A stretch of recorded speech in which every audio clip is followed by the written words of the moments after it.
Bonjour tout le monde, j'espère que vous allez bien, que vous vous portez bien.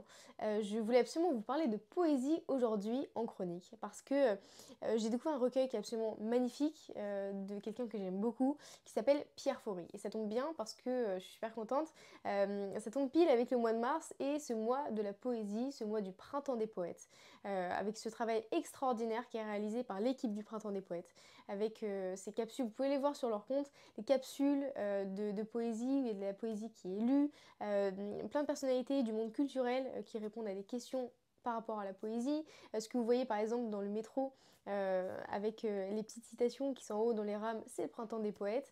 Il y a beaucoup de choses, des événements qui sont organisés en France, à Paris, mais pas que. Donc voilà, il y a beaucoup de choses qui sont organisées par le printemps des poètes, donc je voulais juste saluer leur travail. Et je voulais absolument vous parler de cet ouvrage-là, donc qui s'appelle La théorie des cordes, poème funambule de Pierre Faury aux éditions J'ai lu. Un recueil qui m'a énormément touchée, que j'ai dévoré en quelques jours, même pas, que j'ai trouvé absolument magnifique. Alors, pour vous rappeler un peu, Pierre Faury, moi je l'avais découvert grâce à ses vidéos d'éloquence sur les réseaux sociaux. Il est orateur et poète, il a gagné le concours national d'éloquence en 2023 et il poursuit cette aventure-là de ce travail d'éloquence et de poésie avec ce recueil qui est absolument magnifique. J'attendais beaucoup de ce recueil, mais pas de pression, mais j'en attendais beaucoup parce que Pierre Faury, c'est sans doute celui, en tout cas de notre génération actuelle, qui m'a rappelé ce que j'ai aimé dans les générations d'avant de poètes. Ce travail de la langue, ce jeu avec les mots, avec les sonorités, avec les doubles sens. Et j'ai beaucoup aimé ce travail-là parce que c'est rappelé ce qui est l'essence même de la poésie, et qui est donc cette création de la racine poienne, donc en grec créer, créer d'autres sens, créer d'autres lignes, créer d'autres fils et d'autres cordes, comme il l'écrit dans cet ouvrage-là, et rappeler qu'en réalité la vie n'est que sur un fil, que ce soit le fil de l'écriture, que ce soit le fil de l'amour, que ce soit le fil de l'amitié, quelque chose d'une extrême fragilité qui le rend très bien dans cet ouvrage-là. Et qui rappelle à quel point tout peut se briser en un instant.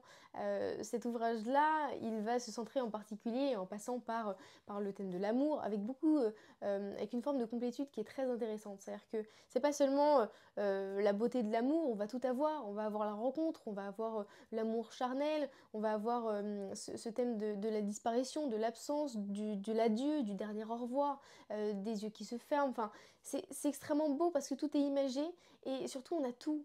On a tout ce qui fait l'amour, on a tout ce qui fait l'amitié, on a tout ce qui fait la confiance, on a tout ce qui fait un homme par rapport à sa présence au monde, ce qu'on appelle l'éthos du poète. Tout est là. Et je trouve ça absolument magnifique. Et Pierre Faury va insister sur en particulier un passage qui ne peut que me parler, ce passage de l'adolescence à l'âge adulte, les premiers pas, les balbutiements d'un adulte qui doit apprendre à gérer tout, à gérer cette autonomie qui parfois se transforme en solitude, à gérer ses premiers amours qui sont parfois extrêmement difficiles.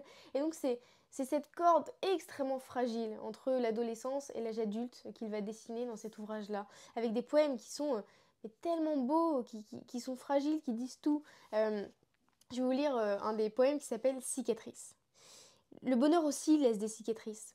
C'est à cause des jours de fête qu'on finit en psychiatrie, hanté par les souvenirs qui ne seront plus et qui changent les belles histoires en douloureux caprices. C'est à cause des premières fois que les deuxièmes sont toujours fades, à cause des joies d'hier si les demain seront maussades. C'est à cause des grands soirs qu'on déteste les petits matins, et ceux qui ont les idées noires savent qu'un phare s'est éteint. C'est à cause des nuits d'enfance que la vie d'adulte est un chemin d'errance, à cause des jouissances qu'on se sent coupable de notre déshérence. C'est à cause des je t'aime que des mots deviennent ternes, à cause des moi aussi et qu'on a ouvert des pharmacies. Oui, le bonheur aussi laisse des cicatrices. Ils le savent bien, les anciens amoureux, que ce serait sûrement plus simple d'être triste si on avait eu la chance de ne jamais être heureux. C'est un recueil magnifique que je vous conseille vraiment. Donc aux éditions J'ai lu, ça s'appelle La théorie des cordes, poème funambule, un poème à lire absolument. Je salue encore une fois le travail de Pierre Faury, qui magnifie les mots et qui n'est là que pour la passion de la langue et de la poésie. Et ça, je trouve ça absolument magnifique en ces temps qui ne sont pas forcément des temps joyeux. Donc je vous conseille vraiment ce livre-là qui est magnifique.